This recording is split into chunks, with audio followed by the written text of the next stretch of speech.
पर्व हर्षोल्लास से मनाया। कीर्तन एवं लंगर का आयोजन किया गुरुद्वारा टीटी नगर में।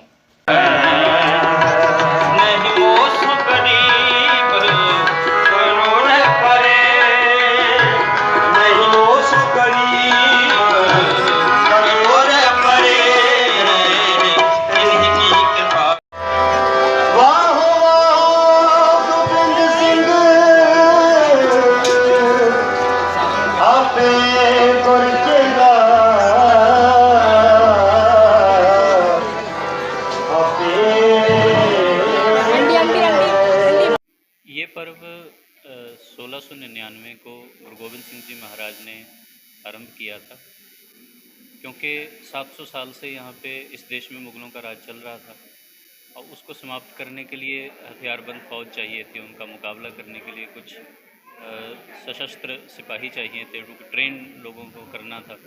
तो गुरु महाराज ने एक परंपरा बनाई उस समय। पहले तो उन लोगों को चुना कि जो गुरु महाराज के प्रति अपना सिर समर्पित कर सकें, जो जीवन गुरु महाराज को समर्पित कर सकें।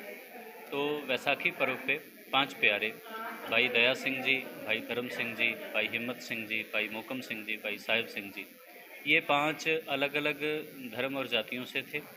तो इन्होंने गुरु महाराज को जीवन समर्पित किया। उसके बाद उसी दिन 1699 को ही लगभग 80,000 के करीब लोग वहाँ पर थे और हज़ारों की संख्या में लोगों ने अमृत छका और गुरु महाराज की फ़ौज में शामिल हुए।